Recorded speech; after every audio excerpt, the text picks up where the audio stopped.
Good morning, everybody. So this is episode number 6 of Beach Walk Blog, and today I wanted to talk about the gait cycle. Now this is something that really is important to every runner, and it's something that's really not talked about, not really very well understood, and something that most models of gait and the gait cycle are based on the walking gait. Now for runners, that's really not very helpful, especially endurance runners, because in an endurance gait it's very different to the gait cycle of a walking gait. Now in a walking gait, the legs do most of the work. In a endurance gait, it's the torso that does or should do most of the work, or maybe not most of the work, but at least 50% of the work. Now, I like to think and break things down a little bit into the torso, the pelvis, and the legs. And I like to describe the torso as the engine, the pelvis as the gearbox, and the legs as the wheels. Now, if we think about those three aspects of the body, those three parts of the body, as the way that I've just described them, the torso is the engine, the pelvis is the gearbox, and the legs as the wheels. And think about that. If you don't have an engine driving the gearbox, then in the body, we're going to get compensations. And what's going to happen is the leg muscles are going to kind of have to take over and do much more of the work. Now you might have heard in the past that runners that are overstriding, they're running as they're walking. What that means is that the way that they run is just basically an amplification of their walking gait, i.e. they're using their legs too much and they're striding out in order to try and get a longer stride. They're reaching out in order to try and get a longer stride. Now in a running gait, in an endurance running gait, where we should have the torso doing much more work, it's really important that the torso is able to do the work. It's in a situation where it's mobile enough, where not only is it mobile enough, but it can actually move in the way that we want it to move. So in that endurance running gait, where we need the torso to be able to move in a specific way, what happens is that I'm going to kind of talk about my movement here. See this movement? If you're just listening to this rather than watching it, then what I'm doing here is I'm doing the movement of a backstroke swimmer. So imagine you're doing backstroke swimming and your shoulders are moving in circles in a backward direction. So the shoulders are moving backwards. So imagine you're in a kayak and you're kayaking. You'll be rolling your shoulders forwards. It's the exact opposite of that. It's rolling them backwards. So like a backstroke swimming action. Now that is the movement of the torso when you're running, when you're in an endurance running gait. And we want that mobility, we want that movement to a degree. We don't go to end ranges of motion, but we do want that movement to be available to us when we're running. And what that does is it drives power and it drives torque, because remember, running is about rotation. You must be able to rotate all of your joints. So torque is because of rotation. Rotational movement generates torque, whereas linear movement, straight movements up and down, forwards and backwards in a straight line, they don't generate torque. Torque is rotational movement, so it's force around a pivot point. So we have to have pivot points, and our joints are the pivot points. So if we're generating force around joints, we're generating torque. And that's what the running gait is all about. It's all about generating torque. And those levers those joints are the pivot points, and the muscles and the bones create the levers, and the application of the force around that pivot point through the joint, and the bone creates the lever, and the force comes from the muscles, and the fascia connects all of the pieces together. Now, it's not just one lever. That would be something like the elbow, for example. That would be one lever. We're talking about multiple levers. We're talking about, I think I counted them before, 19 levers. It's quite a lot of levers. And you might be thinking, well, why is it an odd number of levers? Because of the neck, because of the head on the axis, the atlas and the axis. So there's your head lever. It's one lever. That makes up the odd number. Anyway, I digress. So we have all these levers working together, and that's really important to have all these levers working together. Now, what it means is that you must be able to actually perform the movement of each joint in the way and in the action that we want it to perform, we want it to move. And that is where it all starts.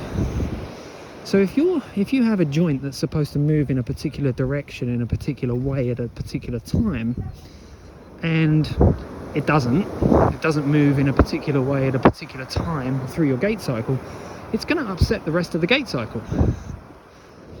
Now that's really the key.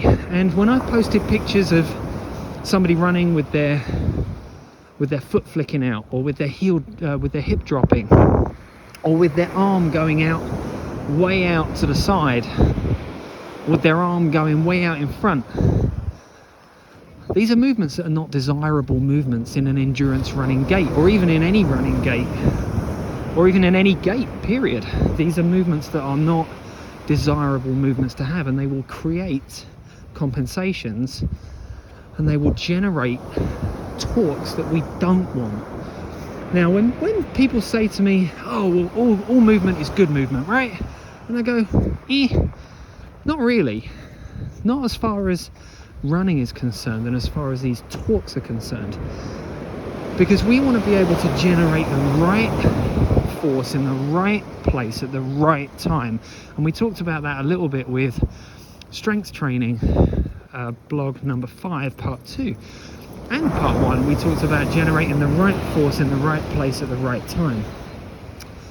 And if we're not generating the right force in the right place at the right time, then what we're essentially doing is we're creating unwanted torques, unwanted actions during our gait cycle, which have compensations. So the gait cycle, we go back to the gait cycle when we talk about the torso being the driver of the gait cycle, and then we talk about the pelvis being the gearbox. So the torso is generating that rotational torque, the elevation, the depression of the shoulder girdle, the rotation of the torso, and then the force gets transferred. All of that force has to go through the pelvis, and then from the pelvis drives the legs, and the legs are the wheels. So the legs really shouldn't be doing, although we're getting these massive movements, we're getting these big movements with the legs to create your stride length. The legs aren't really generating that much force. Because think about it. How much does your leg weigh, and how much force, how much effort does it take to simply move your leg when it's off the ground? It doesn't take much force, it doesn't take much energy to move your leg when the leg is off the ground. Just look. There you go, look, I can do that. It doesn't take much energy, it doesn't take much effort, it doesn't take much force. So how strong do my legs really need to be? Now you might be thinking, well, yeah, but what about the leg that's on the ground? That's got to drive me forwards. Well, that's the thing. It doesn't really have to do that much, because when it's on the ground, it can't do much when the leg's on the ground. My body goes over the top. All right, my leg hits the ground, and then my body swings over the top. So the leg that's on the ground is really just kind of holding me. It's really just supporting me from below. It's not really driving that much.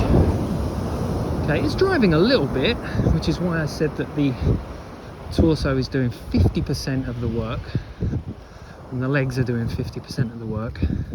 But it's not that much. It's not that much work. It's not driving that much force. Of course, when you get into a sprinting gait, then it really is. But that's the difference between a sprinting gait and an endurance gait, is that the legs aren't doing that much work in a endurance gait. So we have the torso, that is the engine. We have the pelvis, which is the gearbox. And we have the legs, that are the wheels. So if we get the legs to do too much, because we're strength training those legs and making them super, super strong, we're negating this torso driving unit, because we're not learning how to drive mechanical force, or should I say biomechanical force, from the torso through the pelvis to the wheels. All right, so when you do your strength training, which we already established from the last Beach Walk blog, is all the wrong movements. And we're doing all the wrong movements because we know that strength and power are specific to the movement. If you're doing all the wrong movements, then you're creating all of the wrong torques. Sorry, got something in my throat. You're creating all the wrong torques. So then nothing works together. And then you get a compensation, and then you get an overuse injury. Excuse me. You get an overuse injury, and then you start doing more strength training of the wrong things, which creates even more torque, the wrong torques, and so on and so on. So we go back to this torso being the engine, and I've been posting screenshots of professional runners doing exactly what I'm saying. They're doing exactly the movements of what I'm talking about. They're getting this side to side movement, which shifts their torso and their head, not so much their head but more their torso. It shifts them to their standing leg, and that is the real key part, is that when the torso shifts laterally, it shifts your weight so you can then take one leg off the ground. Because remember, you have two legs, and neither one of those legs are in the middle. So how do you stay balanced? How do you not just completely fall over? Well, the first thing is you're generating the right force in the right place at the right time. And the second part of it is that when you shift your torso, i.e. you laterally flex it and you rotate it, what you do is you get to a point where your head is over your hip, is over your foot, and it's all in a straight line, almost. And that just creates so much more efficiency of the gait cycle, and the economy of that movement increases. You become more economical with your movement, because you're not having to try and balance. You're already balanced. You got yourself into the right place at the right time with the right muscles contracting to create the balance, or to create the balanced position. You don't need to have to contract loads of extra muscles to hold you, because if I don't laterally flex and rotate my torso and I try and take one leg off the ground, I fall over. It's as simple as that. That's why that rotation is not only there to generate force and drive the pelvis, but it's there to also create balance. So if you're creating balance, it's easier to move when you're balanced. That's like sports 1.0, right? If you are balanced, it's easier to move. Any sports coach will tell you that in any sport, especially something like tennis where you're swinging a racket. But most of the time when you're swinging a racket and hitting a ball, or trying to, if you're not balanced, that ball is definitely not going to go where you want it to go. So balance and being balanced and creating that balanced situation in order to move really easily is absolutely fundamental. But balance isn't just taking one leg off the ground and hoping for the best. No. And I've said this many, many times. You're not balanced when you run. You're stacked in a certain position that either allows you to focus on the movement of gait and generating the force that you want to generate, thus moving you forwards and propelling you forwards, or your brain and your body, your brain and your nervous system is saying, oh crap, I'm going to fall over, and having to focus on keeping you balanced, i.e. not falling over. Now, if you're focused on keeping yourself balanced and not falling over, then you're not driving your gait cycle. Just think about that for a second. If you are not balanced and getting yourself into the right position, you're not efficiently and effectively driving force to locomote yourself forwards. Now, if you're not efficiently and effectively balanced to drive yourself forwards, then all of your energy is going into just keeping yourself from falling over. And those muscles should be driving you forwards. They should be locomoting you forwards. Right? So if they're focused on keeping you from falling over, and you want to be driving yourself forwards and they're not doing that, then you're not driving yourself forwards. And the chances are you're probably falling forwards and overstriding to stop yourself from face planting. Okay? So let's go back to the gait cycle again, because I keep digressing, because that's what happens when I do these beach walk vlogs. I digress momentarily and then I bring it back. So your gait cycle, 50%, maybe a little bit more, coming from your torso. That power is pushed through your pelvis, or driven through your pelvis, because all of those muscles connect to the pelvis, and all of those muscles influence the pelvis. So if you are in a situation where you have an anterior pelvic tilt, let's say, and your pelvis is in the wrong position, how are you going to drive force through the pelvis when it's in the wrong position? It's tipped forwards. How are you going to do that? Well, the answer is you're not. You're not going to do it very well. In fact, you're probably not going to do it very well at all. It's going to be really in a disadvantaged position. You're not going to drive force through the pelvis, and the pelvis isn't going to transfer that force to the legs. Now, when we see somebody with an anterior pelvic tilt, we generally see them with a compromised lumbar spine, i.e. that lumbar spine is in a hyperextension. So think of that lower back. Think of the curvature in your lower back. That's really important, and it's very much needed. But if we have too much of it, we have a excessive lumbar curve,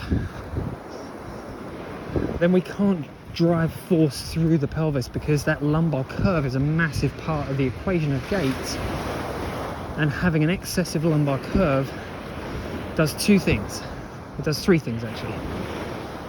It negates the torso rotation, it negates the pelvis rotation, and it negates hip flexion. Because with an anterior pelvic tilt, your lumbar spine is generally going to be hypercurved. It's going to have this excessive lumbar curve, which puts you in a state of hip flexion already, which means you can't effectively extend the hip or flex the hip. Or it's the hip flexors that are pulling the pelvis forwards. Now that is more likely to be the case, all right? So what happens is the hip flexors, some of them are tight, i.e. the TFL, sartorius, the ones that actually cross the hip joint, the TFL, the sartorius, the rectus femoris. At the top end, they are tight. And at the knee end, that's for the sartorius and the rectus femoris, they are taut. So we lack knee extension, we lack the ability to extend the hip, because the TFL is restricting that hip, and also the glute medius as well will restrict the hip. And then that won't transfer force, because remember, if you're not generating force from the torso, you can't transfer it through the pelvis to the legs. And then the legs, by default, end up overworking. Now, like I said earlier on, a lot of the models of the gait cycle, they're models of a walking gait cycle where the legs are driving gait and the torso is what's called a pedestrian or a passenger unit, should I say, a passenger unit. So the torso is really not generating much force when you're in a walking gait. The legs are doing more of the work. But in an endurance running gait, the torso does 50% of the work, and then the legs do approximately 50% as well. But if you're trying to fix a running gait issue where your legs have overuse injuries and you're trying to strengthen those legs even more, I said this back in Beach Walk Blog 1, I think it was, you're trying to fix an overuse injury by making it do even more work. Right, so you're making a body part or an area of your body that's already doing too much work do more work to try and fix the fact that it's already overworking. So you're doing a 9-to-5 job, and then someone comes along and says, okay, now you've got to work 20 hours a day, not just 9 hours a day or 8 hours a day, whatever it is. So you're already doing a 9-to-5, and someone comes along and says, hey, you know your 9-to-5? Yeah, we're going to make it into a not only a 9-to-5, but we're going to make you work till midnight or 3 a.m. and then you're hardly going to get any recovery, any rest, and then you have to repeat that. So you're trying to solve an overworking issue by making it work more. Okay, that doesn't make any sense, does it? We've talked about that before. But when the gait cycle is concerned, if you're getting these injuries in the legs, don't make the legs stronger. Think about it. If it's an overuse injury, you can't make an overuse injury go away by making it do more. That doesn't make sense. That doesn't work. Okay? So we have to look at the gait cycle and we have to say, right, what's happening? What's going on? What position is your pelvis in? How much work is your torso doing? Where's your landing point? Okay, so we've got the torso driving the motion, driving the movement. That movement is being, or that force is being transferred through the pelvis, which is the gearbox, to the legs, which are the wheels. Now, if the torso isn't moving very well, because let's face it, most of us don't do anything in rotation. We don't do any rotational movement. We do planks, we do side planks because stiffness. We want to get stronger. We want to get stiffer. Well, we don't want to get stiffer. That's a silly thing. We don't want to get stiffer because we're already probably too stiff, because you spend way too much time sitting down, way too much time immobile. And now to add to that immobility, you're going to do exercises that make you even less mobile. Does that make sense? That makes no sense, does it? So we've got a torso that's not driving the movement because it's too stiff and it can't. And then we try and fix that problem by giving ourselves exercises that make us stiffer. Yeah, I'm seeing so many problems with that already. So then you're trying to transfer force that's not being generated in the torso already through a pelvis that can't transfer the force because it's in the wrong position, because the spine's already immobile. But yet, let's go and do some leg strengthening work in the wrong movement. Yeah, it's just got failure written all over it, isn't it? It's like having a super powerful Ferrari or a Lamborghini, and then sticking that engine from the Ferrari or the Lamborghini inside a plastic box with a plastic drive shaft to the wheels, and saying, right, go as fast as you can, and then expecting that, you know, it's all going to work and it's all going to just be perfectly okay. But yet you haven't it just doesn't work. You can't have it that way. It doesn't work that way. All right, so we've got a torso that isn't doing anything. It's not driving the force into a pelvis that can't move because it's stuck into a position or a situation that it can't get out of, i.e. an anterior pelvic tilt, which limits hip flexion and hip extension, which can't produce force or movement in internal and external rotation. And then we've got knees that are giving out on us and getting injured and getting hurt, and plantar fasciitis and Achilles tendon issues, or peroneal tendonitis, or posterior tibialis tendonitis, tendinopathies. So, and then we're trying to fix these things by working on arbitrary strength in the wrong movement at the wrong time, in the wrong place with the wrong muscles. So again, I know I'm going back over some same things that we talked about before, but the gait cycle needs the right movement in the right place at the right time in order to be effective, to be efficient. So when I posted the other day about, I was told you can't improve on 2 runs a week. You can't get faster without doing any speed work. And I post evidence and my running results of me getting improvement on 2 runs a week and getting faster without doing any speed work. What am I actually showing you? What am I showing there with that evidence? Well, what I'm showing you is I'm showing you proof that when you work on your movement and you work on these parts of your gait cycle, you get an improvement in efficiency of not only the movement of gait, but also things like breathing. If you can breathe better, you're going to get more oxygen in, and it's not costing you as much energy to breathe because your breathing is more free. You can open up your ribs more. You can elevate your rib cage. You can breathe better. Right, that's the first thing. The second thing is the movement is getting better. You're producing the force in the right place at the right time with the right muscles, thus not trying to do the work with the wrong muscles in the wrong place at the wrong time and then making all the other muscles overwork in the process. You're just doing the movement better.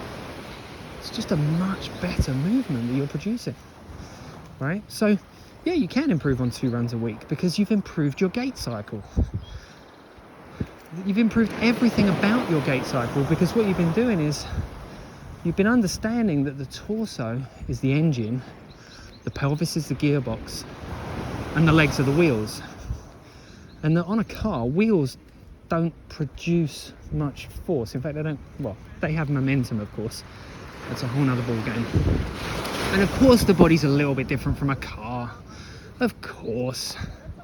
I know that, you know that. I'm just using it as a way to think about something, to understand something, right? So what we want to do is we want to produce the force from the engine in the right place so that the engine is doing the work, and then the pelvis is transferring that force to the legs and imparting that force into the ground so that we get the elastic return through the fascial system, the tendons. And again, if you're in the right place at the right time, you'll get the return of energy through the fascial system, through the tendons, because the muscles are contracting correctly in the right place at the right time, which protects the tendons, right? If you're contracting those muscles at the right place in the right time, the tendon doesn't get overloaded because it's being protected by its muscle. It's part of its job, right? It's part of its job. So again, we can negate a lot of these things. We can really improve a lot of these things. So if you're someone who's suffering with a tendonitis or a tendinosis or a tendinopathy, start thinking to yourself, not how can I make this muscle that's connected to that tendon stronger. No, it's what can I do to take the load away from that tendon. So making that muscle stronger, that's the first thing you don't want to do. It's already strong enough. And you know how you know that it's strong enough? Because its tendon is stressed out. It's got an itis, an opathy, an osis. It's already stressed out. And the only thing that stresses tendons is the muscle. the muscle that's attached to it, right? The muscle that's attached to the tendon is what places the load on the tendon. So if your tendon is already crying out to you because it's stressed out so much, don't stress it even more. Work on taking that stress away. Okay? So think about the pelvis position. If that pelvis is tipped forwards, which we know that so many people have this situation, if we know that that pelvis is tipped forwards and you have a proximal hamstring tendinopathy, right, that means that your tendon is saying, I can't deal with this strain, this stress, the constant load. I'm never getting a chance to relax, and it's starting to deform, it's starting to break down. That's a tendinopathy. Okay? Now the way to get out of that is not by pissing that tendon off even more, by doing bridges, shoulder bridges and clamshells and squats and all this stuff, or stretching it. No, we're not even going to go there. What we need to do is get all of the other muscles that should be helping it out. We should be getting those muscles to do some work and do their job. Because if they did their job, then they wouldn't need those hamstrings and the hamstring tendon to do so much work. Right? And then the tendon wouldn't be screaming and going, I can't do this anymore. Right? That pain is a shout, it's a cry for help. Right? It's a cry for help. That's what it is. It's a total screaming out for help. And if it doesn't get the help, it carries on screaming. Right? But you're not going to help it out of pain or out of that situation that it's in by making it do more work, thus keeping it in the same stressed out situation that it's in.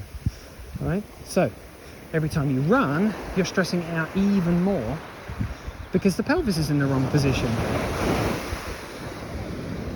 Right? So if you're getting problems when you run, you need to look at your gait cycle. You need to look at how you are running. You need to look at how your body's moving, how each joint is moving, and say, is this body part moving the way it should be moving during my gait cycle? Okay? So when my leg's on the ground,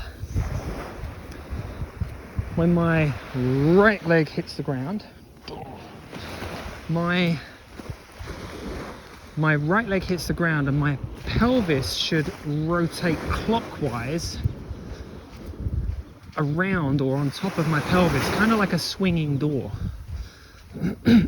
So as my pelvis rotates clockwise, my torso rotates anti-clockwise, counterclockwise. So the torso is always doing the opposite, the exact opposite of the pelvis at all times. Okay? And that's really simple to get to make happen, because that's what we do in the basic 8. We work on this in the basic 8. We're going to be working on it a lot more with the new update that's going to be coming out, but I don't want to talk about that now. Just wanted to drop that in there. So your torso should rotate, your pelvis should rotate, not as much though, and your leg should rotate, your hip joints, your femur should rotate, your tibia will rotate a little bit, and guess what? Your foot will pronate. Your foot will pronate. Now I saw a post the other day on a running group, this guy saying, help me, I'm suffering with pronation. And I hear this a lot. Oh, I'm a pronator. Yeah, of course you are. It'd be a bit worrying if you weren't, because that's a natural movement of gait. It's a natural movement of gait for you to pronate, for your foot to pronate. If it doesn't pronate, you can't use the foot mechanisms that give you a load of energy back for free. Because a part of that foot mechanism, which I posted about a couple of weeks ago, it's called the windlass mechanism. part of that mechanism gives you a ton of energy return. It gives you that energy back. So your foot hits the ground. When your foot hits the ground, it must be already be going backwards. Your foot must be traveling backwards, which means that your hip is going into extension. That must happen for you to have a healthy gait. Okay? That is a non-negotiable. Right? It doesn't matter so much where your foot lands relative to your knee if that foot is being pulled backwards as it lands. Because what happens then is, as soon as the foot hits the ground, you can't pull a foot back that's on the ground. You just can't, because your weight's on it. So if you think about it, you're landing with 3 to 4 times your body weight. Are you going to be able to pull that foot back with that much weight on it? So for me, I'm like 140 pounds, 144 pounds. I'd be landing with 560 pounds of force, potentially. I can't produce 560 pounds of force pulling my leg backwards, not possible. But what I can do is, I can use those muscles to propel my body and my pelvis forwards. Because what happens, the difference between a muscle contracting when the leg is off the ground and when the leg is on the ground, what happens when the leg is off the ground is this. It goes from here to here, right? So it pulls back in the air. But what happens when your foot is on the ground and you contract those muscles is this. Foot hits the ground, contract those muscles, my foot stays on the ground and I go over the top. Okay? So as I go over the top, my pelvis rotates towards the standing leg. Thus we have an internally rotating hip joint. Now, you know what I said about the wrong movement, the wrong place at the wrong time with the wrong muscles working? Okay, now this is where that point comes into play. What do squats do? What movement do squats demand? External rotation, that is this movement, okay, because people squat with their feet out, thus we get the knees going outwards, thus the hip is externally rotating. It is also abducting, femur is abducting underneath the pelvis as it's extending, so as I'm standing up. What happens in gait? What happens in gait? None of that. I don't go up and down. My hip is going that way, so my right leg is going backwards. My pelvis is doing this over the top. That's internal rotation, and I've got my pelvis lifting up, so it's doing this, it's lifting up. So my pelvis is doing all or most of the movement that my muscles are demanding it to do. Now, none of those 3 movements, or 2 of the movements, external rotation should not occur at that point. It should be internal rotation until mid-stance phase. In fact, just after mid-stance phase. Okay? Not external rotation. And what do squats do? External rotation. It should not be external rotation in extension. It should be internal rotation in extension. It's completely the wrong movement. So if you're externally rotating the femur and abducting the femur underneath the pelvis, what are you doing? You're playing Jenga with your pelvis. What do I mean by that? Well, let's see. I don't know if you'll be able to see this. Can you see just here the house with the three uprights? Now imagine the end one is your leg when it hits the ground. Well, if the top of it goes that way, what happens to the balcony? It falls down, right? Okay? The whole thing falls down. That's what happens in the situation of a lateral hip drop. If my right leg is on the ground and my right hip is externally rotating, i.e. doing the movement of a squat, my left hip drops. Okay? This is why, this right here, this reason is why runners need to stop doing probably 95 to 99% of squats. Right? I'll keep some squats in there because, you know, it's an exercise, it's a movement, and it's something that we can play around with to get a really great movement out of. And that's something we do in the intermediate 10. We do what's called the anti-squat. It's still a squat, but it's different. It's different. It's really cool. All right, so if you're doing the wrong movement in the wrong place at the wrong time with the wrong muscles, you're getting the wrong effect. Okay, so if when I land, my foot is turned out and force and direction of movement is going that way, what's happening with the foot? Oh, look, it's pronating, but then it doesn't supinate afterwards. Now, if it's driving loads of force into pronation, rather than just some force into pronation, i.e. everything above it is collapsing, we're going to have a massive problem with not only the foot, but probably the knee. Okay? So, if your hip is dropping, if your left hip is dropping because your right hip is externally rotating, because you've done so many squats and you're so powerful in external rotation and you've done so many bridges, shoulder bridges, and so many clamshells, and so many monster walks where we're doing this sideways stuff, right, which never occurs in Gait, never occurs in the Gait cycle, ever. Okay, crabs do that, we're not crabs. So if you've got all these things that you're training, you're actually training yourself out of doing a really good Gait cycle. And every runner, like I said at the very beginning of this blog, every runner should be focusing on their Gait cycle. Okay, every runner should be focusing on their Gait cycle, because strength and of course power is specific to the movement, the speed of the movement, the action of the movement, the range of motion, the muscles that are involved, the stability profile of the movement, and all of that stuff. The vector of force, is it vertical or horizontal? Running is horizontal, vertical. There's a little bit of vertical, but it comes from the horizontal. So there's the Gait cycle in a nutshell.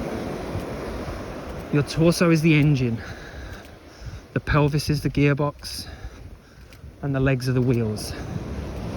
The wheels don't drive themselves, they're driven by something else, the engine and then the gearbox.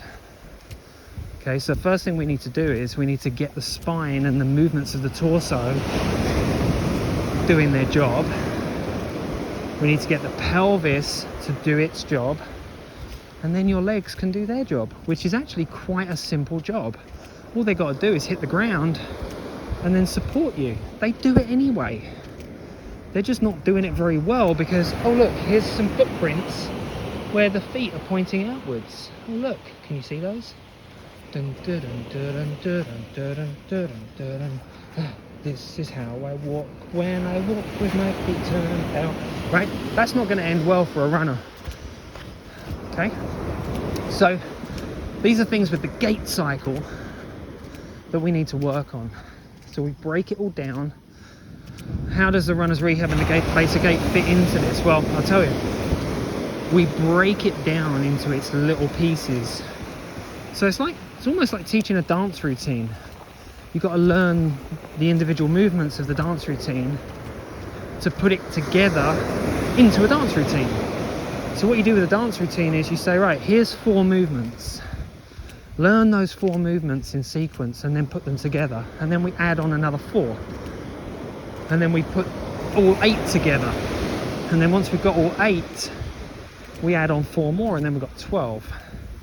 And then we add on 4 more, and we've got 16. And then, you know, gradually we get to the point where we have a whole dance routine. And when we have a whole dance routine, it looks amazing, it looks beautiful. You'd never know that they broke that down into tiny little pieces, one by one, and worked on it and worked on it and worked on it, because it looks so amazing. And that's what we see when we look at professional elite level runners.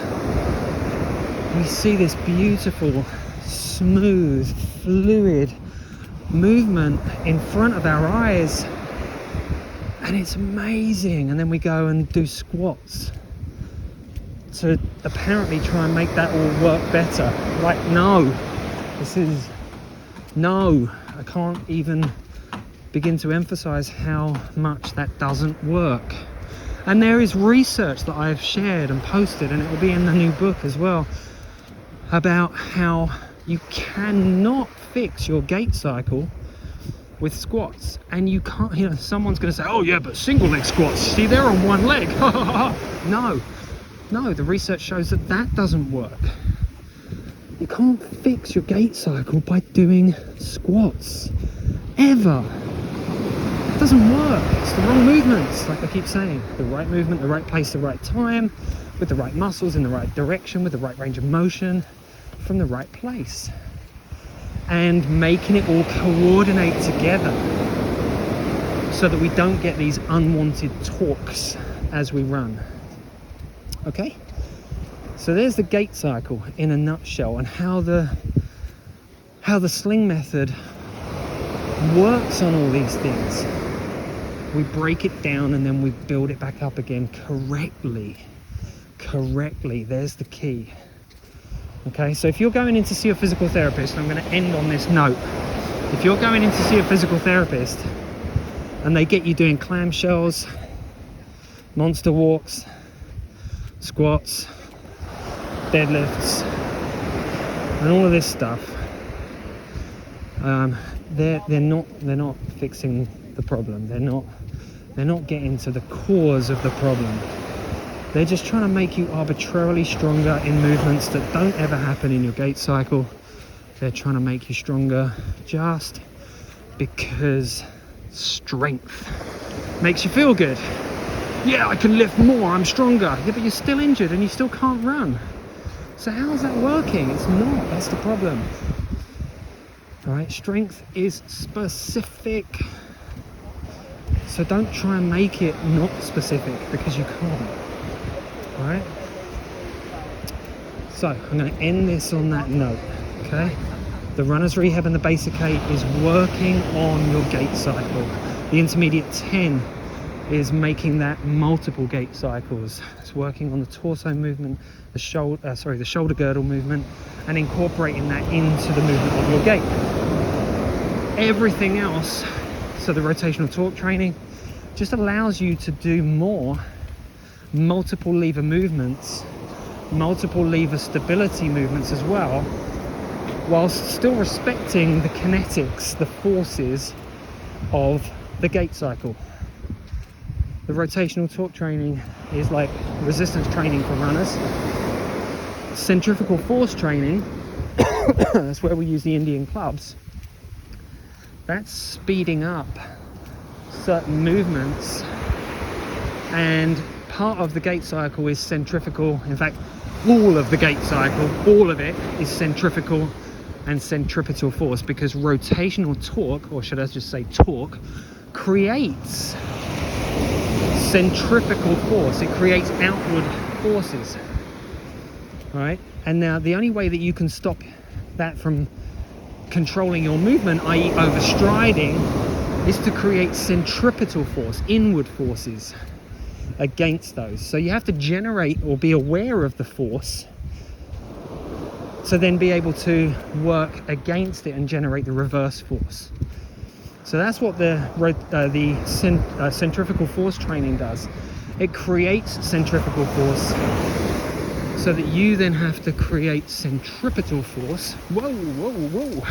I had to run then. It's a good job I'm not injured. To be able to then control all your limbs and control your torso and control your arms and control your pelvis. All right. Okay, now I really am going to end this one. It has been a pleasure to ramble and blog on my beach walk, and I hope you found this useful. Give it a like for me, please. Share it with some injured runner friends, maybe. I'm enjoying all of this because I get to just talk about stuff that I love, and I hope it helps you. Thank you for joining me. Enjoy the rest of your day. Bye bye.